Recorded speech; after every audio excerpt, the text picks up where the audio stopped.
Good afternoon, scaredy cats. Hope you enjoy the video today and please like, comment, and subscribe. New Message is a great scary story written by Jenna 911.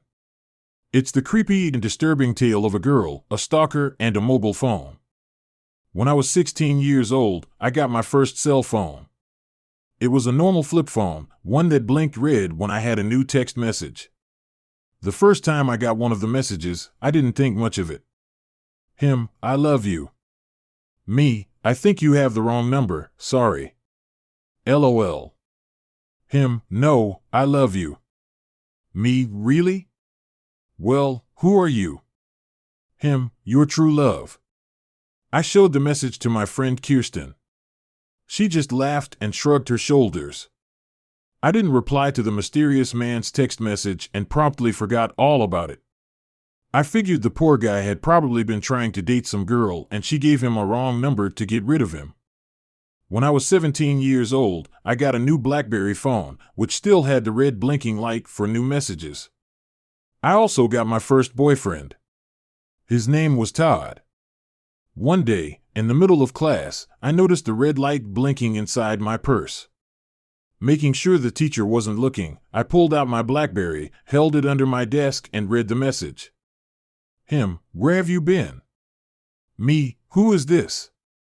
Him, I missed you, baby. You miss me too? Me, sorry, wrong number. Him, don't play with me, sweet thing. Me, seriously, you have the wrong number. I have a boyfriend. Bye. There was no response. 2 days later, I received another message. Him, Jenna? He knew my name. I don't know how, but he knew my name. I showed the message to my boyfriend. Todd took the phone out of my hand and replied with an angry message. Me, listen, dude. This is my girlfriend's phone. She doesn't know you and she doesn't want to know you. You have the wrong number. If you don't lay off, we'll go to the cops. Stop texting her. At the time, it seemed to do the trick. The mystery man never replied and I thought that was the end of it. When I was 18 years old, I got a new iPhone that went bing whenever I received a new message. I also broke up with my boyfriend. The very next day after Todd and I split up, the messages started again. Him, I've missed you. I stared at my phone in disbelief. It couldn't be the same person, could it? Maybe it was just Todd, trying to freak me out. Me, who is this? Him, you know who this is. I'm glad you got rid of him. Me, who? Him, that scumbag you called a boyfriend. Seeing you with him always made me mad. Me, listen, you creep. Stop texting me. I don't know who you are or if this is some kind of joke, but stop it. Him, no. You listen, bitch. You're mine. If I see you with another guy, you'll regret it. By the way, do you leave your curtains open at night so I can watch you? I was sitting on my bed as I read the text message. Horrified, I immediately turned to look out my window. It was on the ground floor. Anyone standing in the backyard could see straight into my bedroom. I jumped up and pulled the curtains shut. Then, I called my friend Kirsten and told her what had happened. She came right over and convinced me to go to the police. When we arrived at the police station, the officers were very helpful.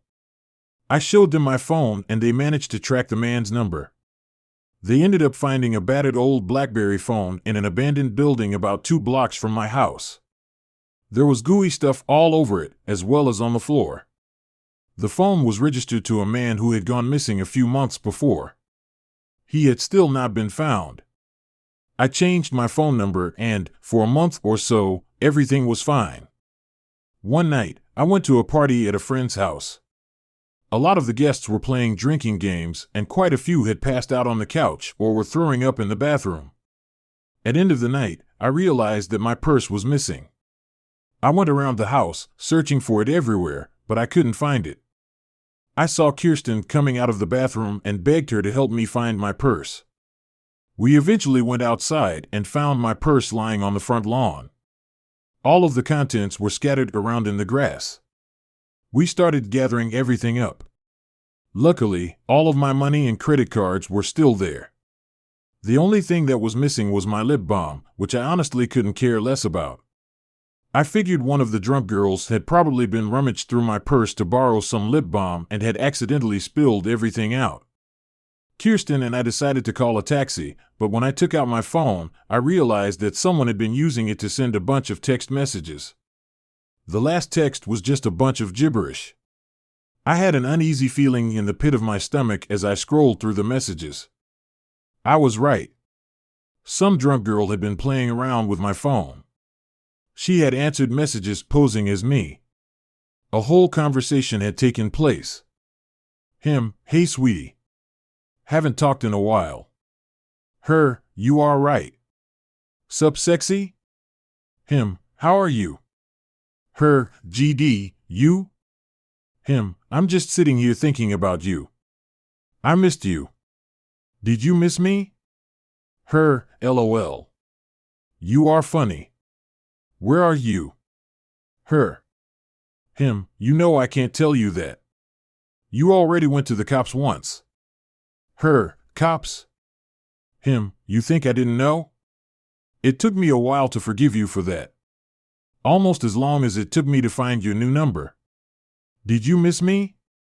Her, LOL. Sure. Him, I see you're not at home tonight. What are you doing? Her, you can see me? Him, no, Jenna. I can see where you are on GPS. That's not your house.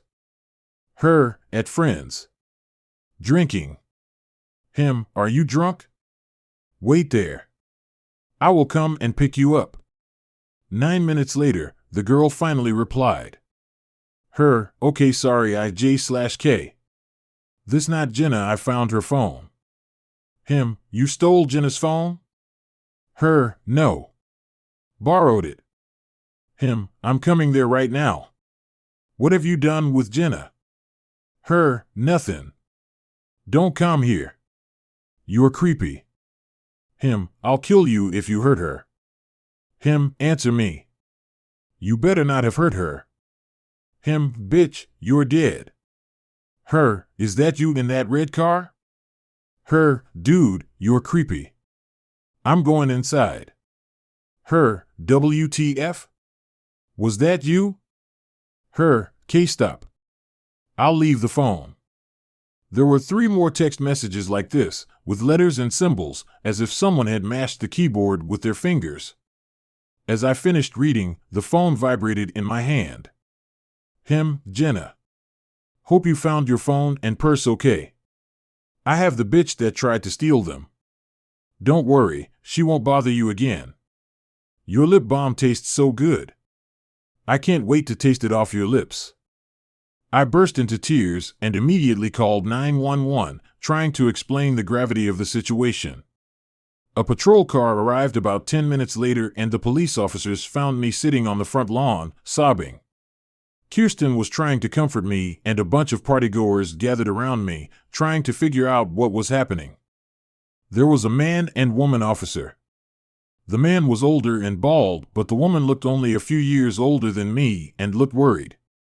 I tried to tell them what happened, but ended up just handing them the phone while choking out things like texting me since I was 16 and already went to cops and help her. As soon as the police figured out what was happening, they ran back to the patrol car and called it in. Hours later, using GPS, they managed to locate the other phone. It was in a lake. They pulled the lifeless body of the drunk girl out of the icy water. The phone had been stuffed halfway down her throat. When the police identified her, it turned out I had only met her once and we only had one friend in common. Even though I didn't know her, I went to her funeral and listened to all the kind things her friends and family said about her. So many people loved her. I felt terrible about what had happened.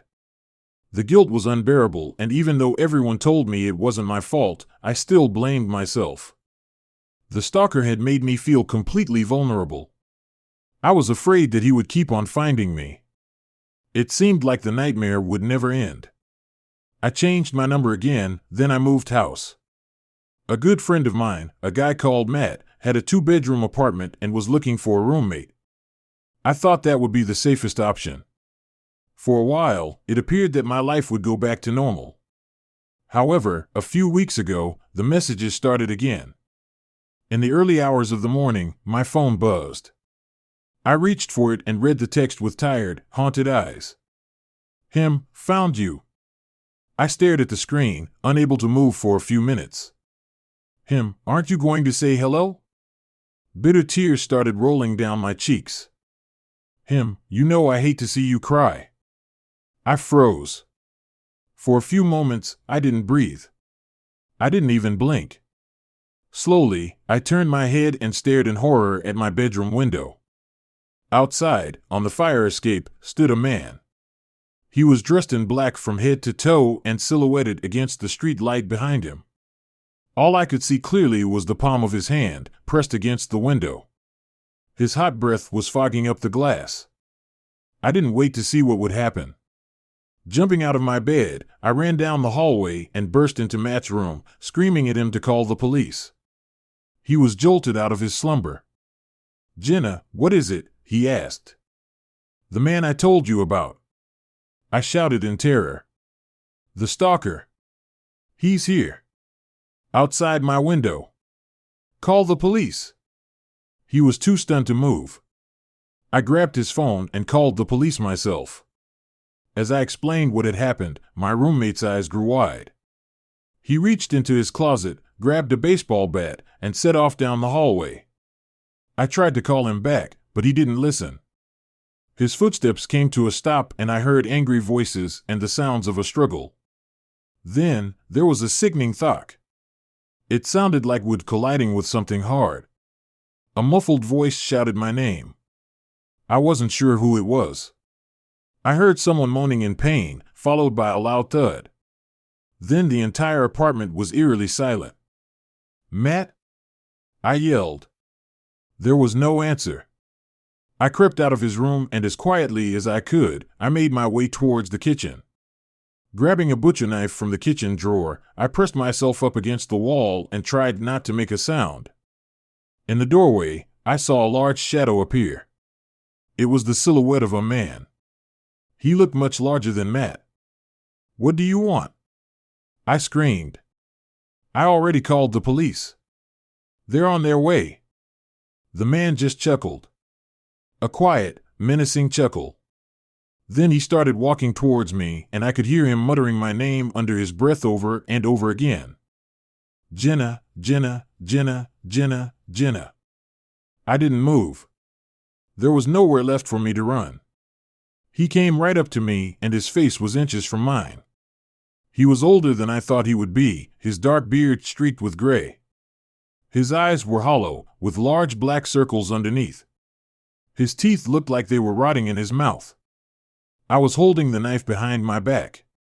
As his big fat hand reached for my neck, I let out a primal scream and lashed out as hard as I could. He stumbled backwards, a shocked look on his face. The knife was sticking out of his chest. I pushed past him and ran out into the hallway. He tried to follow me, but when I looked over my shoulder, I saw him drop to his knees. Then, he fell face down on the carpet. I wasn't sure if he was alive or dead, and I didn't want to take the chance. I ran into my bedroom and locked the door behind me. Matt lay slumped against the wall, a large purple bump already forming on his forehead. He was unconscious. I hurried over to him and cradled his head in my arms as I waited for the police to arrive. I touched Matt's face lightly and cried into his chest. Then, I heard the sirens in the distance and soon, the flashing lights were outside. The police yelled out when they entered my apartment and I heard them talking outside my room. They broke through my bedroom door and I looked up gratefully. "What happened in the hallway?" the police officer asked. "He came in through my window and attacked my friend. Then he was coming for me, so I stabbed him." The police officer looked puzzled. "There's nothing in that hallway but a whole lot of blood." I looked from him to the hallway and began screaming. I took my phone and threw it at the wall as hard as I could, shattering it. They took Matt to the hospital and brought me to the police station for questioning. Halfway through my interview, the officer was called out of the room. When he came back, he told me that the body of a man had been found a few blocks from my house. He had died of stab wounds. They identified the man and learned that he had a criminal record for stalking, kidnapping, and attempted murder.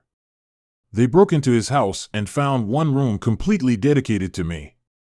I saw the pictures the police photographer took. The walls were covered from floor to ceiling with images of me. In some of them, I looked no older than 13. There was a lot of sticky stuff encrusted on the walls and the pictures. There were pillows and an old blanket on the floor. I thought I recognized the blanket. It was one I had lost when I was a child. They also found the remains of a girl's body in his freezer, a girl who had disappeared almost 20 years earlier. She had been his first obsession.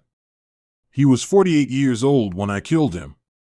He had no family or loved ones.